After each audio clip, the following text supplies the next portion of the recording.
एक नया इतिहास लिखेंगे। साथियों नमस्ते, मैं हूं ज्ञानेश वाकुड़कर। आप देख रहे हैं लोक जागर इंडिया चैनल और आज हम खुल्लम खुल्ला बात करेंगे एक अलग विषय पर। साथियों, नरेंद्र मोदी दिनों दिन घिरते जा रहे हैं, अकेले पड़ते जा रहे हैं और शाह भी उनके साथ में है। तो मोदी के खिलाफ अब सारा बीजेपी का माहौल बन रहा है। पुराना जो मार्गदर्शक मंडल है, जहाँ पे जैसे मुरली मनोहर जोशी थे, अडवाणी थे, तो वो लोग भी मतलब मुरली मनोहर जोशी ने तो खुले तौर पे ऐलान कर दिया है। उधर पूर्व राष्ट्रपति जगदीप धनखड़ भी फॉर्म में आ गए हैं, लोगों को इकट्ठा कर रहे हैं, अपने लोगों को, और पूरा माहौल मोदी शाह के विरोध में जा रहा है। ऐसे इसमें संघ की भूमिका क्या होनी चाहिए, मोहन भागवत की भूमिका क्या होनी चाहिए, तो इसमें जो अंदर से बात पता चलती है तो वो ये है कि मोदी शाह के खिलाफ में लड़ने के लिए भागवत तैयार तो है, लेकिन वो ये देख रहे हैं कि कोई डैमेज ना हो जाए, मतलब हाथ से सत्ता न चली जाए, तो ये भी चक्कर में है।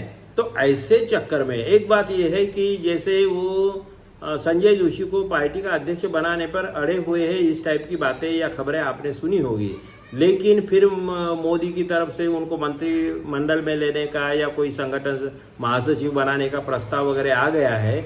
तो संजय जोशी मंत्रिमंडल में जाने के इच्छुक तो है नहीं, उन्होंने इनकार कर दिया है। संजय जोशी नहीं जाना चाहते, उनको संगठन में इंटरेस्ट है। तो संगठन में भी अगर राष्ट्रीय अध्यक्ष बनते हैं तो ही कोई मतलब है, नहीं तो ये संगठन सचिव, संगठन महासचिव वगैरह इसका कोई महत्व रहेगा नहीं। ये हालांकि ये अंतर्गत उनकी व्यवस्था ऐसी है कि जो संगठन महासचिव करके या संगठन सचिव करके जो पार्टी के पास में संघ का आदमी जाता है वो बहुत पावरफुल होता है, क्योंकि उसी के इशारे पे सरकार चलानी पड़ती है और वो संघ का सीधा आदमी है।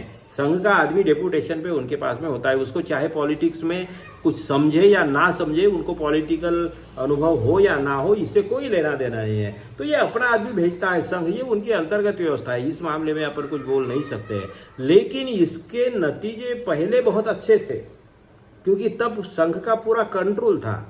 संघ जैसा कहेगा या फिर वो संगठन सचिव जो जैसा कहेगा वैसे ही मुख्यमंत्री को बर्ताव करना पड़ता, और मुख्यमंत्री भी बात करनी है तो संगठन सचिव से बात करेंगे और फिर वो संघ को सरसंघ चालक को बताएगा और उसके मुताबिक इम्प्लीमेंटेशन होगा। ये उनका तरीका है। लेकिन अभी संजय जोशी के मामले में अगर ऐसी बात हो जाती है और मोदी शाह के कहने के मुताबिक या ट्रैप के मुताबिक अगर संजय जोशी कॉम्प्रोमाइज कैंडिडेट करके संगठन महासचिव पद का ले लेते हैं, स्वीकार कर लेते हैं, तो फिर मोदी शाह फिर इनका गेम करेंगे, इसमें कोई शक नहीं, क्योंकि वो मानते नहीं है इनका, वो अपनी ही लगाएंगे और उनकी मजबूरी भी है। मैं बार बार कह चुका हूं कि ये क्रिमिनल लोग हैं, मोदी शाह क्रिमिनल लोग हैं, इतने सारे पाप है इनके, इतने सारे भ्रष्टाचार के प्रकरण है, इतनी सारी फाइल्स है। तो ये होने की वजह से इनको डर है कि अगर हम सत्ता से बाहर हो गए तो हमको जेल में जाना पड़ेगा या फांसी पर भी जाना पड़ सकता है, तो इसलिए डरे हुए लोग हैं। और जो ऐसे क्रिमिनल माइंडेड लोग हैं वो किसी पर भी भरोसा नहीं कर सकते, यहाँ तक कि मोदी शाह पे भरोसा नहीं कर सकते और शाह मोदी पे भरोसा नहीं कर सकते, क्योंकि एक दूसरे की कार्यशैली उनको मालूम है कितने विश्वासघाती है ये लोग। तो ये दोनों जानते हैं बहुत अच्छी तरह से। तो अब बात यहाँ पे अड़ गई है कि मोदी शाह संजय जोशी को संगठन महासचिव इस टाइप की जिम्मेदारी देने के लिए करीब करीब तैयार है, लेकिन अध्यक्ष बनाने के लिए बिल्कुल तैयार नहीं है। और यहीं पे उनकी नीयत का पता चलता है। अगर भागवत ने ये समझ लेना चाहिए कि अगर इनके मन में कोई खोट नहीं है, ये अगर संघ को लेकर चलते हैं, असल में बात तो यही है, क्लियर हो गई कि जब नड्डा ने, जेपी नड्डा जैसे मामूली आदमी ने बोल दिया था, मगर वो मोदी शाह के कहने से ही बोल दिया था, उसी समय जाहिर कर दिया था कि हमें संघ की कोई जरूरत नहीं है, हम खुद समर्थ है अभी और हम जवान हो गए हैं, हम सशक्त हो गए, संघ की कोई जरूरत नहीं। तो ये बोलने की हिम्मत जो करता है उस पर कितना भरोसा करना, और ये इसी पे उनकी नीयत समझ में आ जाती है। तो मोहन भागवत में अगर सही में पॉलिटिकल मैच्योरिटी होती तो उन्होंने तभी कड़क कार्रवाई करनी चाहिए थी। ठीक है, उन्होंने इंतजार किया कि चलो मेजॉरिटी आ गई, सरकार इनकी आ गई तो झुककर ही चलना पड़ेगा, झुककर ही सलाम करना पड़ेगा, उनकी मर्जी पे ही जीना पड़ेगा, ये डर कहीं भागवत को था। लेकिन 240 तक आ गए, मेजॉरिटी नहीं आई और फिर संघ को थोड़ी बहुत ताकत संघ को मिल गई। अब ऐसे इसमें बीच बीच में वो आंखें तो दिखाते हैं लेकिन फिर अपनी दुम दबा देते हैं। भागवत ने ऐसा ही किया, यूटर्न भी लेते हैं। रिटायरमेंट के मामले में भी उन्होंने यूटर्न ले लिया, मगर वो रणनीति का भी हिस्सा हो सकता है, क्योंकि भागवत अगर चले जाते तो फिर नया सरसंघ चालक जो आता वो इनके ऊपर तो कोई नकेल नहीं कस सकता। उसके लिए फिर संजय जोशी को सरसंघ चालक बना देना चाहिए था। तो क्या संजय जोशी सरसंघ चालक बनकर प्रभावी बन सकते थे? तो मुझे लगता है कि वो एक अच्छा विकल्प हो सकता है या हो सकता था, लेकिन इमीडिएट तो उन पे नकेल कसना मोदी शाह पे इम्पॉसिबल सी बात थी। तो मेन बात, अंदर की बात ये है कि मोहन भागवत अभी सोच रहे हैं कि इनको सत्ता से हटाया जाए या फिर कॉम्प्रोमाइज कर लिया जाए। तो कॉम्प्रोमाइज के मोड में है, इसमें कोई शक नहीं है, लेकिन कॉम्प्रोमाइज करते हैं और संजय जोशी को अध्यक्ष बनाने के बजाय सिर्फ संगठन सचिव या संगठन महासचिव जैसे पोस्ट पे ही अगर वो सेटिस्फाइड हो जाते हैं तो फिर ये लपेट लेंगे, इसमें कोई शक नहीं है। तो इनके लिए चारा ये है कि सिर्फ उनको अध्यक्ष बनाया जाए, अध्यक्ष पद के लिए ही लड़ा जाए, नहीं तो नहीं। आप देख लो अपना। अब दूसरी बात यह है कि ये सरकार ना चली जाए, किसी भी कीमत में सरकार नहीं जानी चाहिए, ये संघ के लोगों की सोच है, इसीलिए ये सब लगे हुए हैं। तो अब इसमें ऐसे सिचुएशन में मोहन भागवत क्या अपनी पुरानी गलती को सुधार रहे या दूसरी बड़ी गलती करने जा रहे हैं? क्योंकि संजय जोशी को कार्यकारिणी से हटा के मोदी को प्रचार प्रमुख बनाया, तभी उन्होंने सबसे बड़ी गलती कर ली। एक अपने दुश्मन को, मानवता के दुश्मन को, संघ के भी दुश्मन को सत्ता में बिठा दिया और उन्होंने सबका गेम कर दिया। संघ को भी वो तोड़ सकते हैं, मोदी शाह संघ को तोड़ेंगे, बीजेपी के भी टुकड़े हो सकते हैं। तो अब मेन बात क्या है कि मोदी अध्यक्ष पद के लिए राजी नहीं होंगे, यही दिख रहा है। मोदी अध्यक्ष पद किसी को देंगे नहीं, संघ के आदमी को देंगे नहीं, वो अपना ही आदमी बनाने की कोशिश करेंगे। चाहे तो उसके लिए खुले चुनाव करवा देंगे, पार्टी को तोड़ देंगे, इसमें कोई शक नहीं, संघ को भी तोड़ देंगे, वो अपना दूसरा आदमी बिठाएंगे मोहन भागवत की जगह पे।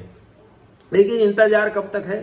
तो इंतजार उनको बिहार के चुनाव तक का है और उसके पहले राष्ट्रपति उपराष्ट्रपति पद का जो चुनाव होता है। तो इसमें संघ ने, मतलब आरएसएस ने ये दिखा देना चाहिए कि मोदी शाह का जो कैंडिडेट है, जो राधाकृष्णन है, उनको हरा देना चाहिए।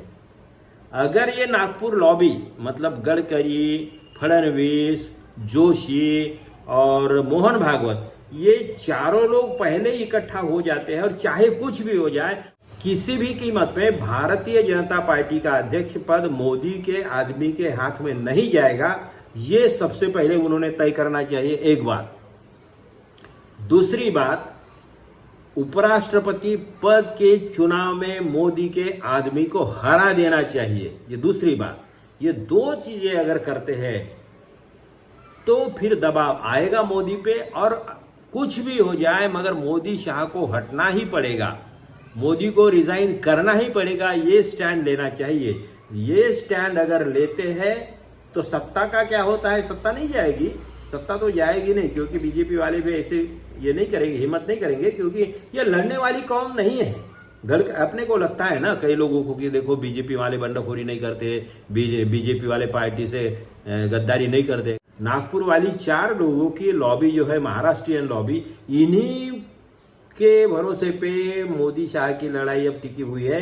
अगर वो चाहते हैं, ये लोग अगर चाहे कुछ भी हो जाए, मोदी को प्राइम मिनिस्टर पद से हटाना ही है, ये अगर तय कर लेते हैं, चाहे उसके लिए हमारी गर्दन कट जाए, ये अगर हिम्मत दिखाते हैं, इतना अगर जज्बा इनमें है, तो ये मोदी को हटा सकते हैं, इसमें कोई शक नहीं। और ये भी हो सकता है कि बीजेपी की सरकार भी बनी रहेगी ये भी हो सकता है कि बीजेपी की सरकार भी बनी रहेगी, और नहीं भी बनी रहेगी, कांग्रेस की सरकार भी आ जाती है, या कोई प्राइम मिनिस्टर बन जाता है, चंद्रबाबू का जैसा नाम आ रहा है, या कोई और प्राइम मिनिस्टर भी बन जाता है, तो भी जितना नुकसान मोदी के प्राइम मिनिस्टर रहने से भागवत का, गडकरी का होने वाला है, उतना नुकसान चंद्रबाबू नायडू प्राइम मिनिस्टर या राहुल गांधी प्राइम मिनिस्टर बनने के बाद भी उनका नुकसान होने वाला नहीं। इतनी घटिया स्तर पे नहीं जाएंगे जितने घटिया स्तर पे मोदी गए हैं, जितने घटिया स्तर पे शाह गए हैं, क्योंकि ये गुंडे ही है, क्रिमिनल है, तड़ीपार है, खूनी है,